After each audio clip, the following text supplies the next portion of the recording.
Hello there, good afternoon. Time for the marketplace. I'm Charles Aite. Here are the top stories coming up this hour. Monetary Policy Committee of the Bank of Ghana keeps policy rate unchanged at 14.5%, citing inflationary and economic growth risks.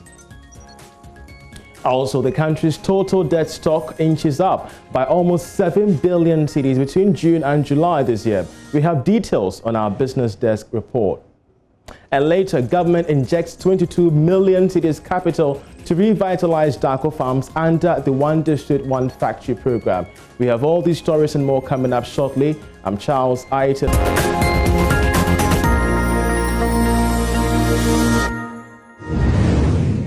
Let's delve into the details of the stories now, where each Ghanaian will be required to pay a little over 8,700 cedis when the country's debt of 263 billion cedis is shared among 30 million people in this country. Now, this comes after the nation's total public debt stock inched up by almost 7 billion cedis between June and July this year. Charles Nixon examines the rising debt level and its potential challenges to the economy and came through with this report.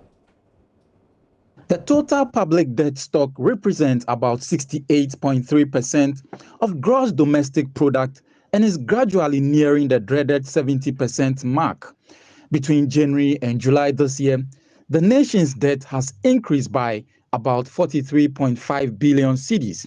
This comes as a concern because of the slower fiscal consolidation process and the potential cost as a result of a depreciating cedi. Figures from the Bank of Ghana indicate that the external component is estimated at 138 billion cedis, approximately $24.3 billion. The challenge in servicing the external debt is repaying in US dollars at a time in which the cedi may have further depreciated against the American currency. Prior to COVID-19 pandemic, the World Bank and the International Monetary Fund had expressed worry about the nation's rising debt levels, warning it poses a threat to the fiscal economy going forward. Their argument was that the nation might struggle to repay both principal and interest costs if its increasing debt levels are not checked. This is as a result of the expected foreign exchange risks and the failure to close the fiscal gap. Few weeks ago, ratings agency Fitch had also warned that the nation's credit ratings might be downgraded because of expected slower fiscal consolidation process. A downgrade of the economy could trigger liquidation of investments by foreign portfolio investors and pressure on the local currency. There is a school of thought that it's easier to borrow or take a loan, but repayment is always a test case. The country is expected to spend about 24 billion cedis on interest payment alone this year. This is 4 billion cedis more than it spent last year. 70% of the nation's taxable revenue is used to service debt as well as pay wages and salaries. Well, Charles Nixon joins me in the studio for more analysis on this particular development. Charles, welcome to the program. What does this mean? Well, it's more or less a worry to the nation because if you look at the rising debt levels, it becomes a matter of a concern. Let's look at the statistics. If you look at the foreign debt component, it's about 138 billion cedis, which is equivalent to $24.3 billion. If you look at the domestic component, it's about 125 billion. But if you consider the spread from January to July, if you look at the quantum jump, about 48 billion cedis, that's quite significant. The challenge has to do with, are those funds borrowed going into capital projects, which you can track the performance in terms of key performance indicators. But if largely we are borrowing to spend on consumption, then that's a greater concern. So government claims they have elongated or have profiled the debt to cover a long-term repayment posture or position. But the question is, are we on course? Because clearly on the fiscal side, the revenue mobilization end, it's been very slow. COVID had impacted negatively on us, but growth looks promising. So how is the government going to reposition itself in terms of revenue mobilization? you also have to look at the way your spending is done. You know, spending is very key. You must spend on very important projects, sure. And that is very paramount. So the challenge has to do with repaying. You know, when the cedi every time depreciates against the dollar, there is an increase in interest cost. This year alone, we are going to spend 26 billion cedis in servicing debt. And that is quite significant. If you look at wages and salaries, the taxable, income that is used to service debt and pay wages and salaries, virtually nothing is left.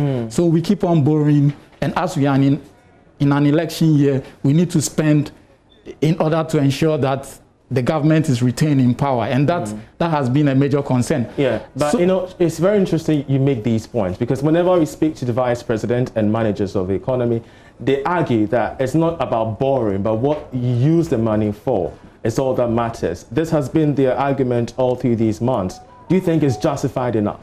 I would say it's quite debatable, in the sense that, you see, if you look at the developed world, if you look at the size of their economies, if you look at their reserves, they have huge reserves, they have huge size of their economy, so they can borrow more.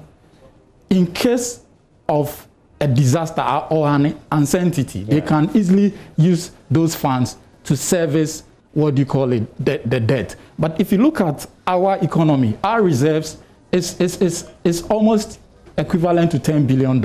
If you look at the size of the economy, it is not so huge. So we have to always find a mix in terms of the level of borrowings vis-a-vis our economy or gross domestic product. And that has been the challenge. We are hoping that the profiling of the debt indeed materializes. If it materializes, then we'll have a way, or we'll have some leeway in terms of the repayment, because instead of paying for 4 or 5 years, you have to pay for 10 or more years, and that is good for the economy. Wait. But the challenge is future generations might have to service these debts. So we are hoping that the authorities will craft a strategy so that we will not be able to see this kind of levels. Already the Bank of Ghana had issued a warning. Ratings agency Fitch had also issued a warning. In recent times, Standard & Poor's have downgraded Ghana from B to B-, however, with a stable outlook. But when these news keep on soaring, it sends a bad signal to foreign investors. We have a huge foreign portfolio investment in Ghana. And when they start liquidating or disinvesting their investment, there will be pressure on the cedi. Charles, we're so and grateful. if there is pressure on the cedi, you would obviously see inflation going up. So that is the challenge. Obviously, we're so grateful for this analysis. Charles Nixon is with the business desk, giving us some insight into Ghana's growing debt stock. Away from that, the Monetary Policy Committee of the Bank of Ghana has kept its key lending rate unchanged. Now, the committee left the rate at which it lends to commercial banks at 14.5%, the second time this year. Speaking at a news conference, the governor, Dr. Ernest Addison, noted that the move was influenced by some threats to inflation and economic growth. Of the financing of that deficit is coming in on the longer term instruments where non-residents are also participating, and therefore the interest rates on those longer term instruments have to be attractive enough to continue to be of interest to the non-resident depositors. So in a sense, you can reconcile why this development exists. I mean, if we didn't have a very large fiscal demand for financing, I'm sure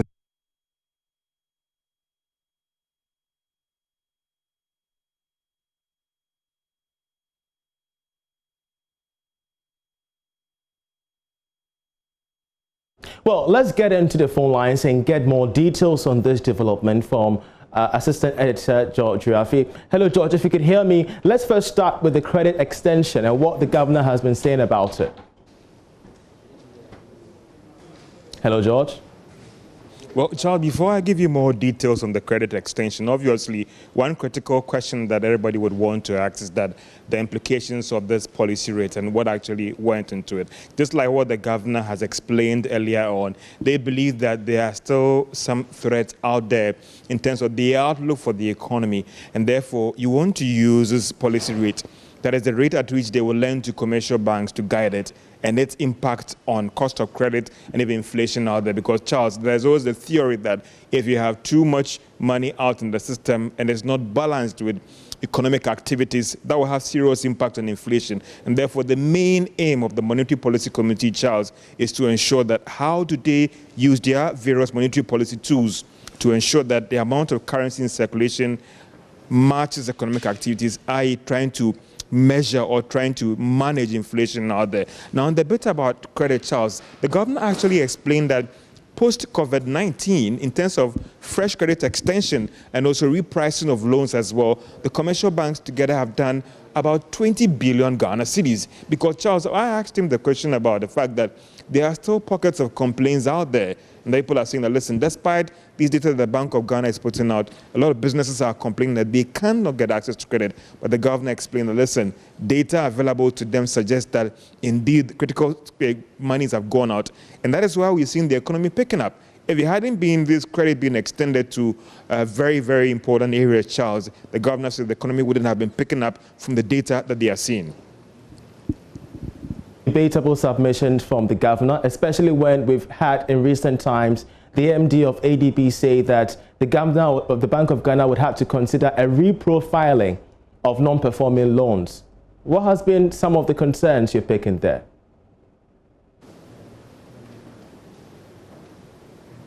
Well, Charles, in terms of non-performing loans, if you go through the Bank of Ghana's own economic data, it appears that they are making some progress. So it looks like the banks are making some progress in terms of the recovering of the loans out there.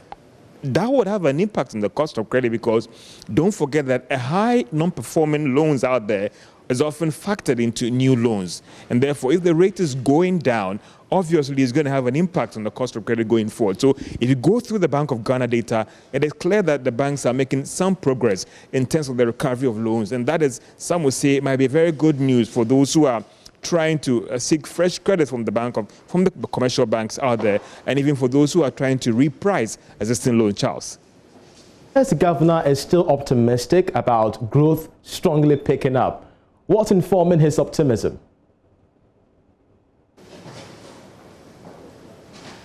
Charles, interestingly, from the data that is available to the Bank of Ghana in terms of when they do their economic activities and even lending and even the port activities and all the rest, they are picking up. And to quote the governor verbatim, he says that economic activities have picked up pre-COVID level. So if, for instance, you are having about maybe 50 billion revenue being generated, these are just scenarios from the port pre-COVID, they are seeing that right now. If you are seeing about maybe 10,000 vehicles being registered at the DVLA, they are seeing that right now. And the governor attributes this to the targeted lending that they have actually encouraged most of these commercial banks to do. So he thinks that growth is strongly going to pick up. He's looking at about 2.2% by the end of the year. So in terms of contraction, we should rule it out right now. The governor is saying that based on these targeted lending and the easing of restriction, economic growth will pick up strongly by the end of this year. And you're looking at a figure of about 2.2% growth for the end of this year. And therefore, for those who are worried about things not doing well, we'll end the year on a good note. That has implications, Charles, for revenue, and has implications as well for other sectors picking up strongly by the end of the year. George, you know, it's quite interesting that we've had the monetary policy rate be maintained for now, and all the indications are somewhat bright. But for the market woman out there and the businessman, he's concerned about the interest rates being granted him at the banks, which relatively remains very high due to specific risks that we could assess. How is the Bank of Ghana taking up this concern as well? Well, in terms of cost of credit, Charles, if you want us to work with the Bank of Ghana data, we're seeing about 2 percentage point reduction during this COVID period. What this policy rate will do is the signaling effect, Charles, and what that would mean for cost of credit. The Bank of Ghana is telling us that in the next 3 months, they don't see cost of credit going up because of X, Y, Z. That would, in the long term, or that would again influence cost of credit generally in the country. So if a bank is borrowing at X rate from SNED, from National Health Insurance Authority and all the rest, that might impact on how they also price their loan for that woman at Makola or that man at Abosokai. And therefore, that is what the signaling effect of this policy rate is doing. If, again, these banks are convinced that the economies are going to pick up, it means that that company, that manufacturing firm, Charles, that came to borrow from their end, will be able to quickly turn around these funds and pay back. And therefore, that optimism alone would even impact the cost of credit. So that person at Abosokai, that person at Malamata may be able to get credit from these banks at some favorable terms. Maybe not necessarily be that cheap at 14%, but on some good credit from these banks, Charles. And that is what this whole policy rate might be doing, signaling that the outlook might not be that bad, and the fact that things that be good economy will pick up, Charles. Great, but George, we can't end this discussion without touching on the Ghana city. We have seen its challenges in the first, quarter and even the second quarter at that. What has the governor been saying about stabilizing the city? Well, Charles, again, if you look at external data, it points to the fact that the Ghana city is doing very, very well. What the governor has said in this presentation is that they are in a very strong position. You've seen that if you look at the international reserve, I think it's over, $8.5 billion. And the governor insists that they are in a strong position to stabilize the city. Charles, often by the last quarter of the year, in the December rush, and the first quarter of a new year, we see the city come under some serious pressure. The assurance coming from the governor is that they have what it takes to withstand those shocks, and they believe that if the city might not necessarily appreciate, what he can assure us is that it will strongly stabilize in these quarters, Charles. So some good news, for instance, assurance coming from the governor of the Bank of Ghana to the city being fairly stable in these times or in these quarters where often it depreciates against international currencies. George, we're so grateful that you joined us. He is at the Bank of Ghana, where the Monetary Policy Committee has maintained the policy rate at 14.5%. We shall be keeping a keen eye on this to give you updates as and when we do have them. But away from that, the country's total earnings from exports declined marginally to 9.6 billion cedis ending August this year. Now, that's when you compare to what you secured in the same period for last year. But should we be worried about this development because of its impact on the city, as we've just discussed with George Gerafi? Well, he has details in this report.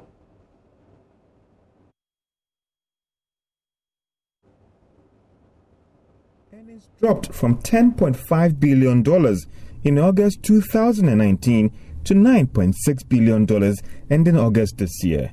Now let's break down these earnings. Well, gold as at the end of August brought in $4.3 billion, slightly higher than what we got in August last year, where we earned $1.7 billion from cocoa for this year. However, the decline from crude oil was quite significant, as it dropped by $3 billion in 2019 to $1.5 billion this year. However, for some, the expected impact of this development on the Ghana city and international reserves are mixed. Now, if earnings continue to decline compared to what we realized for last year, then that will impact negatively on the country's international reserves and our ability to support the Ghana city and finance our imports. However, other analysts have argued that since crude oil earnings was one of the major reasons for the decline, and with economies now opening up following the ability to manage COVID-19 spread, as well as gold prices picking up strongly, we may end the year getting more than the $15.6 billion realized for last year. In terms of imports, we spent $8.3 billion in financing our needs, resulting in a trade balance of $1.3 billion, while the gross international reserves stood at $8.5 billion ending August this year, representing 4 weeks of import cover. Well, you're still watching The Marketplace with me, Charles Ayete. Let's take a short break. We're right back to stay.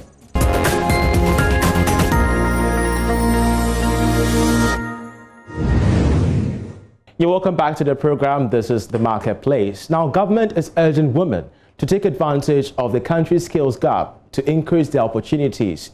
This is aimed at enhancing the growth of women-led businesses. Deputy Minister of Trade and Industry Robert Ahonkalinti made the call in a speech to launch the 2020 Ghana Women Entrepreneurship Summit in Accra. Our women can meet this challenge with the fortitude, with the skill set. 1.2 billion market of people, a market size of $3 trillion. This is an opportunity almost made in heaven for us to take advantage of. But again, to do that, we must look at the unique challenges, the unique opportunities, on how we can take advantage of that. So it really gives me great pleasure, great pleasure to be able to launch the Ghana Women Entrepreneur Summit 2020 today. And my clarion call to all involved, and of course we within the Ministry of Trade and Industry will play our part, is that let us take a real practical, pragmatic approach to ensure that our women entrepreneurs, one of our cornerstones of resilience and one of our cornerstones of our economy, are able to fulfill their individual and collective ambitions. Well, that'll be all for this edition of The Marketplace, but we just want to leave you with this quick take from the president of the Ghana Association of Bankers, Alhassan Andane, who wants the monetary policy rate to be reviewed based on some conditions. If we really need to kickstart our own economy, the capital and the cost of capital must be looked at very carefully. I mean, the US comes out and says we're going to keep interest rate at near zero for the next 5 years. What kind of crystal ball did they look at? Because they know that they need to kickstart their economy. If we do the same thing, if we were to put in Ghana cedis at a lower interest rate, would Ghanaians use it, use Ghanaian raw materials to produce Ghanaian goods, and would we consume that? If we did that, that's brilliant. But if we gave money at lower interest rates and you took it and you buy foreign currency, once you start to crowd a lot more money to buy foreign currency that is not available, what is going to happen? The cedi rate is going to go up. Then if you don't even find a good reason to bring it down, you should not be looking to increase it.